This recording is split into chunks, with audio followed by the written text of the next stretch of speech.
its intricacy, its beauty, and its influence. Poetry became a powerful medium for me to express my feelings, to spread my message, and to tell the world what I was otherwise too cautious to say. I wasn't always a poet. In fact, it was serendipity that led me here. I joined an after-school program that combined soccer, community projects, and poetry. Yeah, poetry. I was in grade 5 and had never written a poem before, when one fine day, they announced we were having a poetry slam, and that is when I wrote my first ever poem, The Lightbringer. And well, what do you know? I secured 3rd position, and my love for poetry was born. It isn't just the writing and the rhyming that keeps me going. It's the emotions I can't put into words. It's the conversations I avoid that may hurt someone's feelings. And it's the feelings I need to capture so that I may remember them long after. I have written nearly 50 poems so far. Most of them are tucked away into my laptop. Very few see the light of day. But I would like to share one with you all today.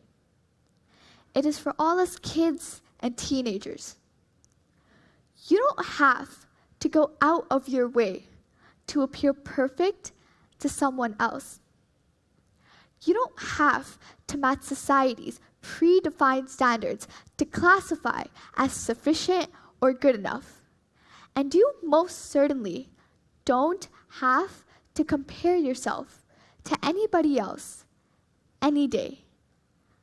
Because the truth is, there may always be someone who is better at what you're doing, but there will never be anybody who is better at being you. So here's to all us kids and teenagers who are enough. Mirror, mirror on the wall, who's the fairest of them all? Legends and myths are circling the town about a girl whose beauty won her the crown.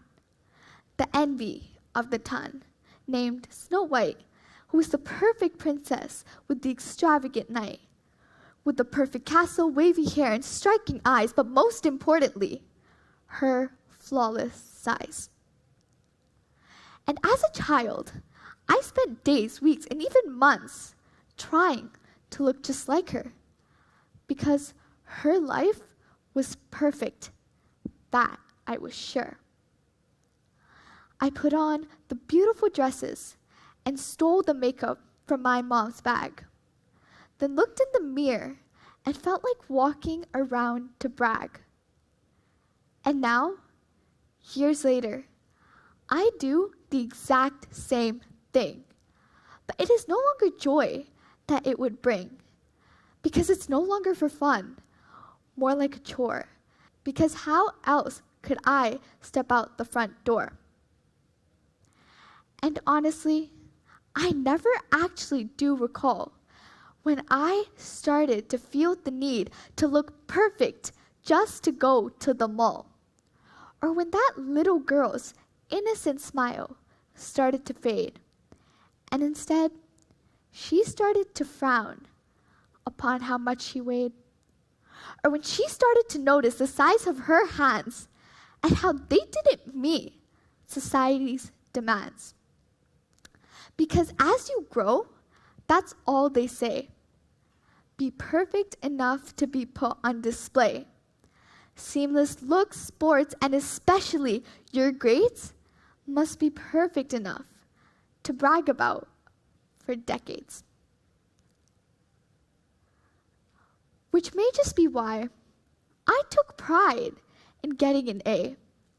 Because at the very least, at the end of the day, I was the one who was doing the best. And finally, in something, I was better than the rest. So I don't care if I need to spend all day or pull an all-nighter, because that assignment should be good enough for a professional writer. And with bags in my eyes and a pencil in hand, I will exceed every demand. Because who am I if not a straight A student? And anything less than perfection would make me imprudent. Perfection, flawless, excellence, always number one. Those words echo in my brain. Try hard, brainiac, teacher's pet, and number two have also left a stain. But honestly, I do not care, because an A for me is like a breath of fresh air, like a magnificent flower blooming in the dead of spring with a rainbow over its head. It's the type of joy it would bring.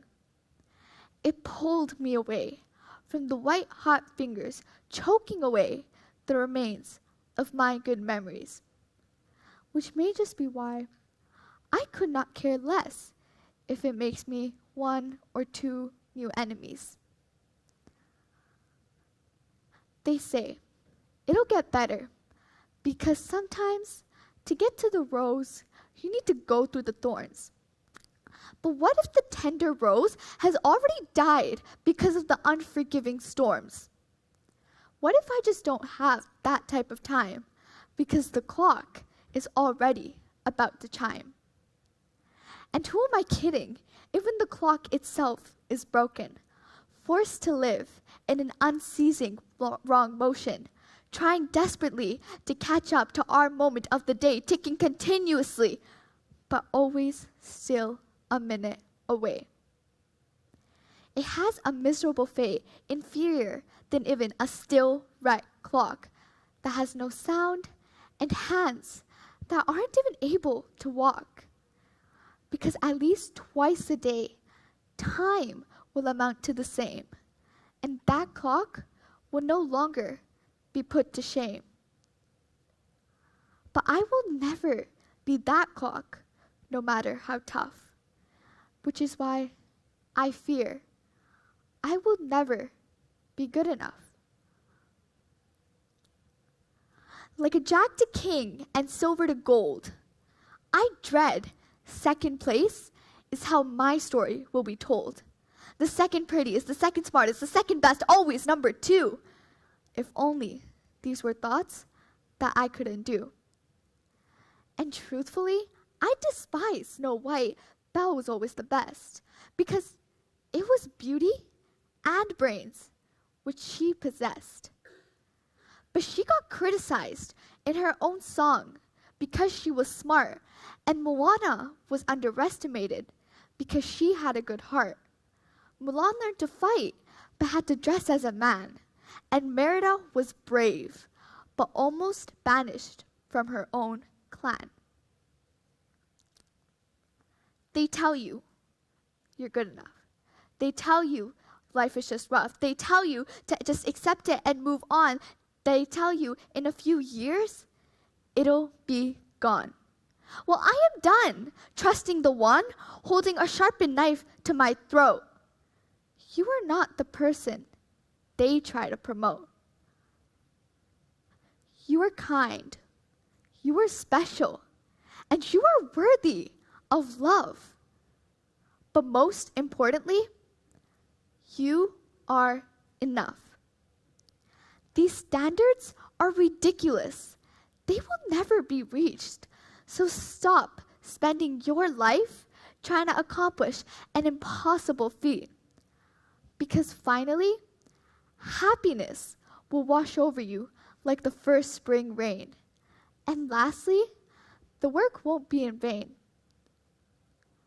But I know it is not that easy at all to actually understand. Which is why, with tears in my eyes and a broken pencil in hand, I ask, mirror, mirror on the wall, who's the fairest of the mall. Thank you.